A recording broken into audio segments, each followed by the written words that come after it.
नमस्कार, मैं हूं आपके साथ अंकिता पाल और आप सभी का खास खबर में स्वागत है। हरियाणा में कांग्रेस संगठन बनने को लेकर अटकलें तेज हैं। दरअसल कांग्रेस का संगठन कब बनेगा, इसका जवाब अभी तक साफ नहीं हो पाया है। हालांकि पार्टी ने 1 जुलाई के दूसरे सप्ताह तक जिलाध्यक्षों की नियुक्ति की बात की थी और बेशक ये कहा तो था, बाद में ये बात जुलाई अंत तक चली गई, लेकिन अब अगस्त में भी कांग्रेस संगठन बनने पर सीधा जवाब अभी तक नहीं मिल पाया है। आपको ये भी बताते चले कि कब होगी जिलाध्यक्षों की घोषणा। हरियाणा कांग्रेस संगठन को लेकर दिल्ली में कई बार पार्टी हाईकमान की बैठक हो चुकी है। राहुल गांधी, केसी वेणुगोपाल से लेकर बड़े बड़े लीडर्स भी बैठक में शामिल हो चुके हैं। बावजूद इसके अभी भी इस सवाल पर कोई स्पष्ट जवाब नहीं मिल पाया है। अब उम्मीद ये भी जताई जा रही है कि अगस्त के दूसरे सप्ताह तक ये संगठन बन सकता है।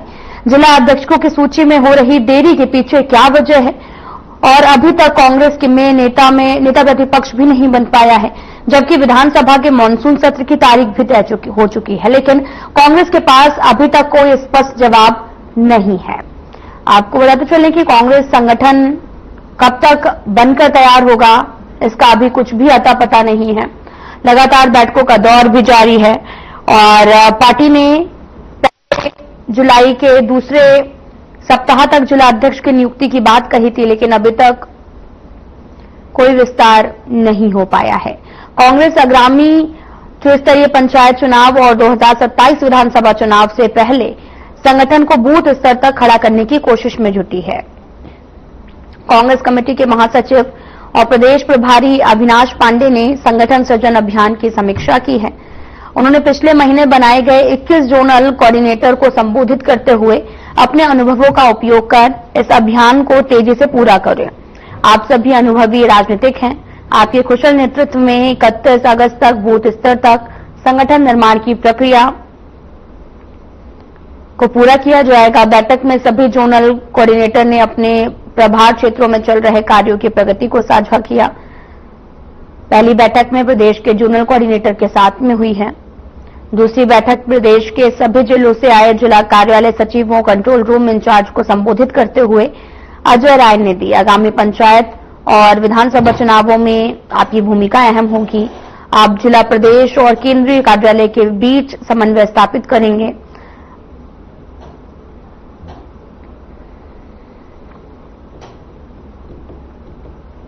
आपको बताते चलें कि अभी भी इंतजार जो है वो लंबा है, क्योंकि कांग्रेस हाईकमान की कई दौर की बैठक के बाद भी अभी तक संगठन नहीं बना है। तो कांग्रेस के संगठन पर लगातार बीजेपी भी वार कर रही है। तो चलिए आपको बताते चलें कि हमारे साथ में प्रवक्ता भी जुड़ चुके हैं। कांग्रेस से दिनेश अग्रवाल और बीजेपी से रामराजी शर्मा जुड़ चुके हैं। तो सबसे पहला सवाल मेरा दिनेश अग्रवाल आपसे है। आपसे जानना चाहेंगे कि आखिर कांग्रेस के संगठन पर तमाम तरह के सवाल उठ रहे हैं। तो मेरा सवाल आपसे पहले यही है कि कांग्रेस का संगठन कब तक बनकर तैयार होगा, क्योंकि बीजेपी भी लगातार तंज कसती नजर आ रही है। अंकिता जी, आपको नमस्कार। आपके माध्यम से आपके चैनल को देख रहे लाखों दर्शकों को नमस्कार जी। मैं अंकिता जी आपका धन्यवाद करूंगा इस बात के लिए कि आपको और आपके चैनल को कांग्रेस के संगठन की जो इतनी चिंता है, उसके लिए आपका विशेष तौर पर धन्यवाद करूंगा। आपके चैनल को बार बार जो चिंता रहती है वो यही रहती है कि कांग्रेस का संगठन, लेकिन हमारे चैनल को चिंता नहीं रहती है दिनेश जी। बीजेपी भी लगातार तंज कस रही है और अगर देखा जाए तो विधानसभा का मानसून सत्र की तारीख भी आ चुकी है और पहले भी जितने भी गए हुए हैं अभी तक नेता प्रतिपक्ष नहीं मिला है। सवाल तो बनता है ना दिनेश जी? हाँ, तो कोई नहीं, सवाल बनता है। सुनिए, आप मैं जवाब दे रहा हूँ। जी बिल्कुल। अंकिता जी, आपका कोई दोष नहीं है इसमें, आपकी मजबूरी है। जी हमारी कोई मजबूरी नहीं दिनेश जी। मेरा सवाल सिर्फ इतना है कि कांग्रेस का संगठन कब बनकर तैयार हो जाएगा, क्योंकि अगर देखा जाए तो बीजेपी लगातार काम करती नजर आ रही है, फिर आप ही सवाल घेरते हैं कि बीजेपी काम नहीं कर रही है। आप सुन लो ना फिर जी। कितना इंतजार लंबा हो सकता है? आप जी। अरे मैडम, थोड़ा सा संयम रख लो ना, थोड़ा सा संयम रख लो। मैं ये कह रहा हूँ, आपने कभी ये पूछा कि जेपी नड्डा का कार्यकाल खत्म हुए कितना समय हो लिया, भाजपा आज तक अपना राष्ट्रीय अध्यक्ष जी, जब हम उस टॉपिक पर डिबेट करेंगे तो हम जरूर पूछेंगे, लेकिन अभी उस टॉपिक पर डिबेट हो रही है, आपको टॉपिक तो बताया गया होगा दिनेश जी। अगर आप कांग्रेस संगठन पर अभी जो मुद्दा है, हम हरियाणा की डिबेट कर रहे हैं। मैं आपको सुनने आया हूँ क्या? मैं जवाब दूंगा। एक लाइन नहीं बोलने दे रही उसके दिनेश जी, आप सवाल ही ऐसा कर रहे हैं, जवाब ही आप ऐसा दे रहे हैं। दिनेश जी, हमने आपसे सवाल किया है कि कांग्रेस के संगठन पर बीजेपी लगातार तंज कस रही है, तो इंतजार कितना लंबा हो सकता है? क्योंकि जुलाई तक का आपने समय दिया था, कहा जा रहा था कि जुलाई तक तय हो जाएगा, लेकिन अब अगस्त शुरू हो गया है और अगस्त का पहला वीक भी जो है वो खत्म हो चुका है, तो कब तक होगा? इंतजार कितना लंबा हो सकता है? दिनेश जी, जवाब दीजिए। कांग्रेस के ऊपर हेडमास्टर लग रही है आप। देखिए, फिर अगर मैं अभी कुछ बोलूंगी तो फिर आप बोलेंगे कि मैं पक्ष रख रही हूँ, मेरी कोई गलती नहीं है। जी, पहले सुनो, इनसे क्यों झगड़ रहे हो आप? मैं ये कह रहा रामलाल हूँ, शर्मा जी, आपको मौका मिलेगा बोलने का। दिनेश जी, अंकिता जी, मैं ये कह रहा हूँ कि कांग्रेस का संगठन सृजन अभियान आपको मालूम है, हमारी पार्टी का पूरे देश में चल रहा है ये, और ये सन 2025 जो है, ये पूरा साल हमारे पूरे देश के हर राज्य में संगठन सृजन अभियान चल रहा है। ठीक है। अब जो हमारा चल रहा है ये, उसका कोई हमने ये नहीं है कि कोई डेडलाइन जो हो गई कि मई में होगा, जून में होगा, जुलाई में। अब आप आगे ध्यान से सुनिए, शांति से। मैं ये कह रहा हूँ, कम से कम हमारे नेता जो बीके हरिप्रसाद जी हैं या अन्य हमारे जो प्रभारी हैं, उनको जो टास्क दिया हुआ है वो अपने तरीके से कामों को करते हैं। ठीक है। इसको तो झूठ मिली। अब बात पूरी सुनिए, आप बात पूरी सुनिए। अब आपने कहा जी उसका आ रहा है विधानसभा का, नेता प्रतिपक्ष नहीं चुना गया। मैं आपसे मुझे ये समझ नहीं आती, इतना जो जोर दिया जा रहा है। अब मेरी बात को आप बीच में काटना मत प्लीज। ठीक है। आप ये देखिए, कर्नाटक के अंदर भाजपा का साल भर से ज्यादा हो गया, नेता प्रतिपक्ष नहीं चुन पाई, कोई बात को नहीं उठाता उसको। इनके 2-3 साल हो लिए, जेपी नड्डा का कार्यकाल खत्म हुए, आज तक अपना राष्ट्रीय अध्यक्ष नहीं चुन पाए, कोई नहीं उठाता उस बात को। लेकिन मैं ये कह रहा हूँ कि हरियाणा की विधानसभा का जो सत्र शुरू होना है, उसके बाद जनता के मुद्दों की, जनता के मुद्दों पे आप डिबेट कीजिए ना। तो हमारे पास विधानसभा में कौन उठाएगा? क्या भूत जाएंगे क्या? वहाँ विधायक जाएंगे, हमारे 33 विधायक है मैडम। नहीं चुना जाएगा मतलब आप ये बताइए मेरे को, चौधरी नहीं, रुक लीजिए, आप रुक लीजिए। मैं कह रहा हूँ कि चौधरी भूपेंद्र सिंह हुड्डा जो 2 बार के मुख्यमंत्री हैं और वो नेता प्रतिपक्ष रहे हैं पहले ना, दिनेश जी, उन्हीं को बना दीजिए। अंकिता जी, ये तरीका नहीं है आपका, आप मेरी बात को पूरा नहीं होने दे रही। अब फिर मैं ये कह रहा हूँ, जो व्यक्ति 2 बार का मुख्यमंत्री है, 1 बार के नेता प्रतिपक्ष है, हमारी पार्टी का शीर्ष नेतृत्व नेता प्रतिपक्ष की घोषणा जब करेगा जब कर देगा, परंतु आज के दिन हमारे सभी विधायकों ने उनको नेता प्रतिपक्ष के तौर पर मान रखा है, वो लीड कर रहे हैं विधानसभा को। ठीक है दिनेश जी, आप तो बातें सुन ही रहे हैं। उनका कहना है कि पार्टी के जो प्रभारी हैं हरिप्रसाद तक, उन तक बात पहुंचा दी जाए कि जब उन्हें चुनना होगा तब चुन लेंगे, बीजेपी को क्या दिक्कत हो रही है? देखो, हरियाणा में एक कहावत है, ना नौमन तेल होगा ना राधा नाचेगी। ठीक है। इनका कुछ नहीं होना, भगवान ही मालिक है, इनका आपस में लट बज रहा है। इनकी पार्टी में कई गुट हैं, कहीं भूपेंद्र हुड्डा गुट है, कहीं चौधरी वीरेंद्र सिंह गुट है, कहीं रणदीप सुरजेवाला गुट है, कहीं शैलजा बैनर्जी गुट है, कहीं कैप्टन अजय यादव गुट है। जैसे इनके ऑब्जर्वर आए थे, उस टाइम में ऑब्जर्वर गो बैक के नारे लग रहे थे। जैसे आजादी से पहले टाइमर कमीशन आया था, उसके गो बैक के नारे लगे थे, ऐसे नारे इनके लग रहे थे। और इनका तो भगवान ही मालिक है। ठीक है। रामलाल शर्मा जी, ये भी कहना है कि भूपेंद्र सिंह हुड्डा जो है वो नेता प्रतिपक्ष आप लगातार सवाल करते रहते हैं, उसका जवाब आपको दिनेश जी ने दे दिया है, उसका भी जवाब दे दीजिएगा आप। देखो, ऐसा है, वो तो सदन की बात है, सदन में जो क्वेश्चन करेगा हमारे माननीय मुख्यमंत्री जी उसका जवाब देंगे, हमारे मंत्रीगण है उसका जवाब देंगे। और बाकी ये कह रहे थे ना, उनको नेता चुन लिया गया है विधायकों ने, ऐसा कोई ऐसा नहीं हुआ है कि मैं भूपेंद्र हुड्डा जी मान लिया, उन्होंने ये बोला मान लिया। मानने से, इनका मानने से क्या होता है? तो पता नहीं क्या मानने से क्या होता है? इनका मानना ना मानना कोई मायने नहीं रखता, तो पता नहीं क्या कह देंगे। डिबेट करो ढंग से करो, डिबेट करो तो ढंग से करो। मैं ये कह रहा हूँ, आप आज न्यूज रीडर हैं टेलीविजन पे जी, और जब तक आपके चैनल में अगर अगर आपके चैनल में ये कह दिनेश दिया जी, हमारे अंकिता जी, चैनल से आपको क्या, आप अपनी बात रखिए ना, पार्टी की बात की। मैं रख रहा हूँ आप हमारे चैनल पर क्यों बोल रहे हैं? आप अपनी बात रखने के लिए आपको समय दिया गया है यहाँ पर। आप सुनिए, आप मेरी अपनी बात बात सुनिए। रखिए, कांग्रेस पार्टी की बात रखिए, चैनल पर दबाव सुन मत लीजिए कीजिए। ना, आप सुन लीजिए। जी, मैंने ये कहा हमारे 37 के 37 विधायकों ने आज के दिन उनको नेता प्रतिपक्ष के तौर पर मान रखा है। मान लिया है ना, लेकिन सुना तो नहीं सुन है लीजिए। ना। अरे बात, ये बच्चों वाली बात वो क्यों कर रहे हो नहीं आप? जानना चाह रहे है हैं क्या? दिनेश जी, हमारा कुछ वो नहीं है, हम आपसे सिर्फ जानना चाह रहे हैं कि घोषणा कब होगी। अब सुन लो ना, मैं बोल रहा हूँ तो सुन लो। जी जी, बोलिए। मैं ये कह रहा हूँ कि 1943 से 1977 तक देश के अंदर नेता प्रतिपक्ष नहीं था, लेकिन तो क्या आज देश की लोकसभा अभी नहीं चली? 2025 चल रहा पता है नहीं कहाँ दिनेश पहुंच जी। गए यार, उनकी बात का जवाब। अरे मैं क्या कहना चाहती हूँ आप मेरे से? दिनेश क्या जी, कहना आप ना ये डिबेट नहीं कर रही, आप तो मेरा मीडिया ट्रायल ले रही है। ठीक है, अच्छा बोलिए आप। ये क्या है ये?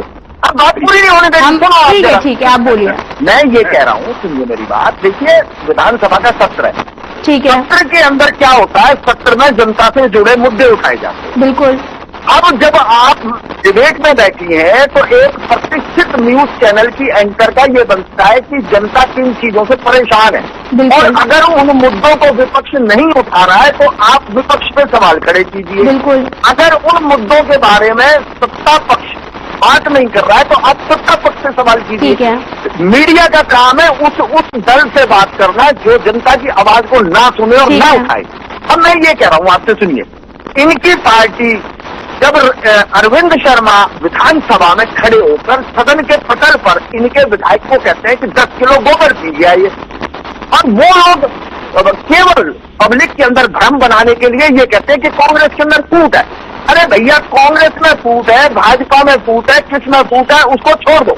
आप बात जनता की करो कि तुमने जो सत्ता पाई है, कांग्रेस के खिलाफ पाई है, वो जो सत्ता तुम्हें मिली है उस सत्ता का जनता को लाभ क्या मिलता है, ठीक है। हमने तो ये बात करनी है। अब मैं ये कह रहा हूँ, मैं बताऊंगा। ठीक है, रामभाई शर्मा जी, समय दिया जाएगा आपको। दिनेश जी को अपनी बात पूरी कर लीजिए। सुनिए, जी अंकिता जी सुनिए, देखो 2,05,000 करोड़ रुपए का बजट पेश किया माननीय नायब सिंह सैनी। ठीक है। उस दिन उन्होंने अपनी पीठ थपथपाई और उन्होंने कहा कि भाई मुझे ना प्रधानमंत्री का मैसेज आया है कि ये बहुत बढ़िया बजट है 2,05,000 करोड़ का। मान लिया आपकी बात, परंतु अंकिता जी अब ध्यान से सुनो, आप ये समझ लो कि आप एंकर नहीं हो, आप आम आदमी हो। ठीक है। देखो, ईडीसी जानते हो ना आप, एक्सटर्नल डेवलपमेंट चार्ज जो गवर्नमेंट लेती है, जो मकान बनते हैं उनसे, जो फ्लैट बनते हैं और जो प्लॉट कटते हैं उन सबसे ईडीसी लिया जाता है। ठीक है। अब वो ईडीसी हर शहर के अंदर अलग अलग रेट है उसका। अब वो ईडीसी के ऊपर गवर्नमेंट ने 20% उसका रेट बढ़ा दिया। मान लो किसी शहर के अंदर वो 5,000 रुपए गज लिया जाता था, तो अब वो 6,000 रुपए गज लिया जाएगा। जी। 1,000 रुपए गज की उसमें बढ़ोतरी हो गई। वो और साथ में क्या कहा है कि हर साल उसमें 10% की वृद्धि और होगी। दूसरी तरफ इन्होंने जो रोड़ी है, क्रैशर है, रेता है, वो जो खनन का जो सामान आता है, जो बिल्डिंग मटेरियल में यूज होता है, उसकी रॉयल्टी बढ़ा दी इन्होंने। तीसरी बात आ जाओ, बिजली के जो बिल हैं वो लोगों के हरियाणा में 4 गुने कर दिए। चौथी बात आ जाओ अब इन्होंने क्या किया है कि दिसंबर के महीने में जो रजिस्ट्री होती है, मान लो किसी प्लॉट की रजिस्ट्री थी 50,000 रुपए का और गवर्नमेंट को स्टाम्प मिलता था 7%, तो उसको 3,500 रुपए स्टाम्प के मिल जाते थे। आज उस प्लॉट की इन्होंने सर्कल रेट बढ़ा के कर दिया 50,000 वाले का 1.5 लाख रुपया। आज 3 गुना रेट कर दिया, 4 गुना उसका। मैं ये कह रहा हूं जो इतनी भारी मार जनता को मार रहे हैं ये लोग और दूसरी तरफ अपनी पीठ थपथपाते हैं। हमने ये सवाल पूछा है कि आप ये बताओ, पूरे हरियाणा प्रदेश के अंदर जितनी बसें चल रही है ना, रोडवेज की जितनी बसें चल रही, हर बस पे बहुत बड़े बड़े विज्ञापन लगे हुए हैं कि ड्रोन दीदी को 8 लाख का ड्रोन मुफ्त दिया जाएगा। अंकिता जी, पूछने का सवाल ये है कि क्या सरकार ये बता देगी पूरे हरियाणा प्रदेश के अंदर जो करोड़ों रुपया विज्ञापन पे खर्च हुआ, एक बहन को भी किसी को 8 लाख का ड्रोन मुफ्त में दिया क्या हो? ठीक है, रामभाई शर्मा जी। सुनिए मेरी बात सुनिए। पूरे प्रदेश में अंकिता जी एक भी महिला को एक ड्रोन आप मुफ्त नहीं दिया, लेकिन उसके विज्ञापन के ऊपर आपने करोड़ों रुपए खर्च कर दिए।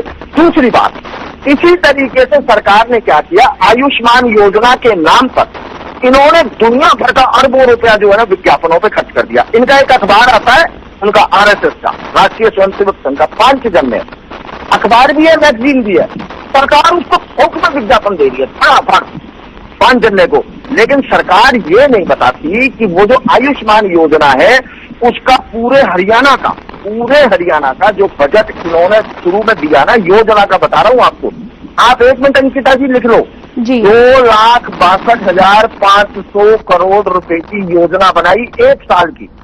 सुन लो, 2,62,500 करोड़ रुपए की योजना 1 साल की, और आज इनके पास प्राइवेट हॉस्पिटलों के 300 करोड़ के बिल पेंडिंग है, वो देने के लिए नहीं है इनके पास। और इनके पास क्या है? अब रामराज जी ठीक है दिनेश जी, आपके सारे सवाल जो हैं बहुत लंबा हो जाएगा, आप जो बोल रहे हैं। रामराज जी शर्मा जी जवाब दीजिएगा। उन्होंने आयुष्मान कार्ड के लिए भी बोला और साथ ही जो एडवर्टीजमेंट में पैसा खर्च किया जा रहा उस पर भी बोला है, तो आप पहले जवाब दीजिएगा। हरियाणा कार्ड धारकों को रजिस्ट्रेशन तो कर दिया गया लेकिन अभी तक इलाज नहीं मिल रहा और हड़ताल पर भी प्राइवेट के डॉक्टर्स जो हैं वो बैठे हुए हैं। देखो, पहले तो इन्होंने ये कहा कि भाई बीजेपी को जनता ने वोट दिया है, बीजेपी ने जनता के लिए क्या किया, तो इनको कह दो कॉपी पेन ले गए और नोट करेगा। सबसे बड़ा काम है जो हमने कभी जिंदगी में भी नहीं सोचा था कि हमारे जीते जी ये सपना साकार होगा। हमारे 2-4, 5-5 पीढ़ी खप गई थी हमारी। एक भव्य ऐतिहासिक राम मंदिर का निर्माण हुआ, धारा 370 और 35 से जम्मू कश्मीर सोमने की हिम्मत रखने का, सुनने की हिम्मत रख। धारा 370 और 35 से तुमने लगाई, हमने हटाई। एक भव्य ऐतिहासिक राम मंदिर का निर्माण हुआ, संशोधन बिल जो कानून बन गया। और ये रामराज शर्मा जी हरियाणा की बात करें तो मेन मुद्दे उठाए उनका आंसर करिए आप। नाम से जाने जाते हैं, जो सरदार पटेल के बाद में सबसे मजबूत गृह मंत्री के रूप में जाने जाते हैं, जो हमारे चाहते हैं और आज तक सबसे लंबे गृह मंत्री होने का उनको अनुभव प्राप्त हुआ है। मैम ऐसे लोगों को क्यों बताते हो? ऐसे ऐसे काम हुए। ये तो वो है जो कह रहा है कि 3 टांग होती है। 35 का पता था, हमारा भी हट जाएगा। ठीक है, रामराज शर्मा जी जवाब दीजिए आप। ऐसा है, इनके टाइम में ठेकेदारी प्रथा होती थी। अरे हमारे रामराज शर्मा जी हरियाणा में प्राइवेट हॉस्पिटल के हड़ताल पर हैं। अंकिता जी 11 सरकार ने अलर्ट भी जारी किया है। ऐसा है जी, उसमें किसी का हमने कोई पैसा बंद नहीं किया। ठीक है, वो क्या था, कुछ हॉस्पिटलों में फर्जीवाड़ा पकड़ा गया। उसके लिए माननीय मुख्यमंत्री जी ने कमेटी बनाई कि भाई ये कमेटी जांच करने के बाद में आपका बिल पास करेगा। ठीक ये है, तो अच्छी बात है, इसमें तो और ज्यादा पारदर्शिता आएगी। और ये सारी झूठ बोल रहे हैं, इलाज एज इट इज चल रहा है, कोई दिक्कत नहीं है किसी को भी। और ये बहुत ही मतलब ऐतिहासिक फैसला है। हमारे 70 साल तक के बुजुर्गों का जो मुफ्त में इलाज होता है, ये अपना आप में मैं समझता हूँ ऐतिहासिक फैसला था। और जो दूसरा गरीबों के बच्चों को जो रोजगार दे रही है हमारी सरकार, सबसे ज्यादा रोजगार हमारी सरकार ने दिया। 3 पीढ़ी खाली चली गई, कोई चपड़ासी नहीं लगा था। आज किसान का बेटा, मजदूर का बेटा, गरीब का बेटा क्लासवान अफसर लग रहा है। और अपना आप में ये गौरव की बात है। तुम्हारे टाइम में कैसे भर्तियां होती थी? परिवारवाद, हमारी सरकार ने बात को तोड़ा। आज मेरिट कर ज्यादा बिना खर्ची बिना पर्ची के बालक नौकरी लग रहे हैं। अरे अंकिता जी तुमने के लिए बुलाया इनका एमएलए सिरसा से एमएलए कहा जा रहा है? वो कहता है मैं भगवान की सौगंध खा के कहता हूँ, इतना मुख्यमंत्री और ना होगा। अरे सुन तो जा, सुनने की हिम्मत तो रख ले। सुन लीजिए दिनेश जी, पूरी बात सुन लीजिए। रामराज शर्मा जी इन्होंने एडवर्टीजमेंट पर सवाल किया था और साथ ही इन्होंने सवाल किया था प्राइवेट अस्पतालों में जो हड़ताल जारी है। ऐसा प्राइवेट हॉस्पिटल की बात मैंने आपको बता दी। 500 करोड़ रुपए बकाए हैं और अभी तक सरकार ने 245 करोड़ रुपए जारी किए हैं। ऐसा है, ये प्रोसेस चल रहा है। और जांच अच्छी बात है, पारदर्शिता लाने के लिए कमेटी बनाई है, तो कमेटी उनके बिल चेक कर लेगी। आपको जवाब मिल गया। उनका कहना है कि कमेटी बनाई गई है, लगातार जांच का विषय है और जांच चल रही है। फर्जीवाड़ा रोकने के लिए आप चाहते हैं क्या जनता का गाड़ी कमाई? आधा मिनट मिलेगा। ठीक है, ये सारे झूठ बोल रहे हैं। ये इससे भटक रहे अपने उसके बारे में तो कहते नहीं। रोको, 12 साल हो गए इनका संगठन तो नहीं बढ़ा, इनके उसके बारे में बोलते ही। ठीक है देखो मैम 11 साल हो गए इनका संगठन नहीं बढ़ा। हमारा संगठन टोटल मैं बताऊं आपको।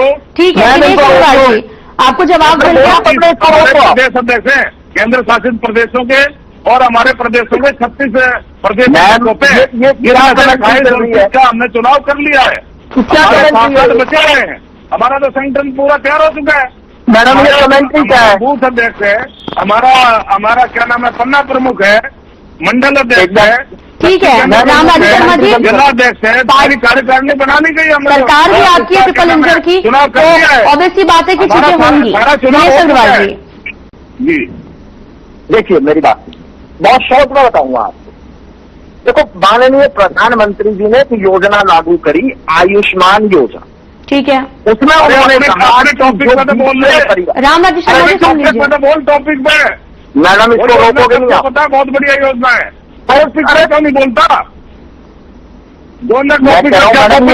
ठीक है दिनेश अग्रवाल जी आप भी जवाब दे दीजिएगा पहले कि अभी तक इंतजार कितना लंबा होगा, तो रामराजी शर्मा जी भी आपकी बात सुन लेंगे जी। ऐसा है, देखिए मैंने तो आपको पहले भी बताया था कि हमारी केंद्रीय कमेटी ने फैसला करना है, वो कब करेगी वो कर देगी। लेकिन मैं ये कह रहा हूं, ये बार बार जो हमसे सवाल उठा रहे हैं, अरे ये सवाल अगर चैनल पूछ रहा है तो हम चैनल को जवाब दे रहे हैं, अगर ये पूछ रहे हैं तो इनके लिए जवाब तो ये है कि ये बताएं कि जेपी नड्डा का कार्यकाल जो खत्म हुआ है उसको कब बदलोगे आप? अरे हमने तो बता दिया टोटल 36 आदमी से बहस करने नहीं आया, हमने चुनाव कर लिया। आप कहो तो मैं टीवी का चैनल छोड़ जाऊं। अगर मुद्दे पर अंकिता जी मुद्दे पे बात करनी है तो करिए आप। जी हाँ आप बोलिए दिनेश जी। मैं केवल ये कह रहा हूं आपसे, आप सुनिए, आप तो समझदार एंकर हैं, आप ये बताओ जब इन्होंने ये कहा प्रधानमंत्री ने कि आयुष्मान योजना में 5 लाख तक का इलाज मुफ्त होगा, ठीक है, मैं तो नहीं कह रहा ना, सुन लीजिए आप, मैं तो नहीं कह रहा ना, ये प्रधानमंत्री के शब्द है।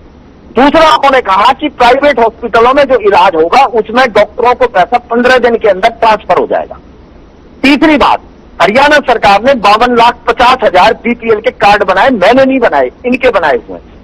अब इन्हीं की सब इनके कार्ड। दिनेश अग्रवाल जी मैं आपको ये भी बता दे रही हूँ कि जो प्राइवेट अस्पतालों में 490 करोड़ रुपए राशि बकाया है, उसके लिए सरकार ने अभी ये भी बोला हुआ है कि एक जो बिल है वो भी लाया जाएगा, बजट जो है वो जारी किया जाएगा, अनुपूरक बजट। आप इंटरेस्ट कर, आप सुन लीजिए, सुन लीजिए, उनकी जांच हो रही है, जांच कमेटी बनाई गई है, जांच करेगी। ये डिबेट का टाइम क्यों खराब कर रहा है? मेरी बात सुनिए आप, मैं आपको केवल ये बता रहा हूं कि कल इनके एक प्रवक्ता ने ऑथराइज रूप से एक बात बोली कि 2018 से लेकर अब तक 2,900 करोड़ रुपया प्राइवेट अस्पतालों को इसका मिला है आयुष्मान योजना। ठीक है, आप ये बताओ कि अगर 8 साल में सरकार का प्रवक्ता ये कह रहा है कि 2,900 करोड़ यानी एक साल में मात्र 350 करोड़ रुपया जिस योजना पे खर्च हो रहा है कुल। अब मेरा प्रश्न क्या था, सुनिए, मेरा प्रश्न इस बात का था कि अगर कोई प्राइवेट हॉस्पिटल फर्जीवाड़ा कर रहा है, अगर कर रहा है तो सरकार उसकी आड़ में अपने आप को बचाने की कोशिश ना करे। ठीक है, आम आदमी को इलाज देना ये सरकार की ड्यूटी है। सरकार चाहे अपने हॉस्पिटल से दे, अगर खुद के पास सुविधा नहीं है तो प्राइवेट से दे, लेकिन ये कहकर कि भाई ये फर्जीवाड़ा हो रहा है, अरे तुम्हारे को 11 साल हो गए योजना चलते, तो मैं 11 साल में ये नहीं पता चला कि कौन सा हॉस्पिटल। अच्छा कल इनका एक प्रवक्ता क्या कहता है, सुनो, वो कहता है कि मैं जानता हूं गुड़गांव के 50 अस्पतालों के नाम जो फर्जीवाड़ा कर रहे हैं। अब अंकिता जी एक प्रश्न ये खड़ा होता है कि अगर भाजपा का प्रवक्ता उन अस्पतालों के नाम जानता है तो फिर ये सरकार टॉपिक पर बात करना, हमारे साथ बात करें, हमारी बात करें, उन अस्पतालों के खिलाफ FIR लॉन्च करो, क्यों नहीं करते? क्या उस प्रवक्ता? देखिए रामराजी शर्मा ने आपको जवाब भी दिया था कि कमेटी का गठन किया गया है और जांच चल रही है और जो पैसा बकाया है वो दे दिया जाएगा। चुरा लोगे क्या जी? रामराजी शर्मा ने जवाब दीजिएगा आप शॉर्ट में, ऐसा है, मैंने आपको समय का अभाव है। कमेटी हमारे सरकारी हॉस्पिटलों में भी आधुनिक सुविधाएं दी जा रही हैं, उनको सरकारी हॉस्पिटल रामराजी शर्मा और एक जांच कमेटी का गठन किया गया है और बिल पास करने के लिए कमेटी जांच करेगी, बिल पास हो जाएगा, क्या दिक्कत आ रही है? अरे और ज्यादा पारदर्शिता बताओ, सरकार ने कदम उठाया। मैं कह रहा हूँ लोगों को इलाज मिलेगा या नहीं? इलाज मिल रहा है, अरे हॉस्पिटल से इलाज नहीं करते हैं, आपके 15 अगस्त से इलाज बंद हो जाएगा। अरे कोई भी इलाज बंद 5 बीमारियों का इलाज तो तुमने खुद बंद कर दिया। अरे नहीं हो रहा है आपके साथ। जी दिनेश अग्रवाल जी, आपका बहुत बहुत धन्यवाद हमारे साथ जुड़ने के लिए। तो फिलहाल इस बुलेटिन में इतना ही। नमस्कार।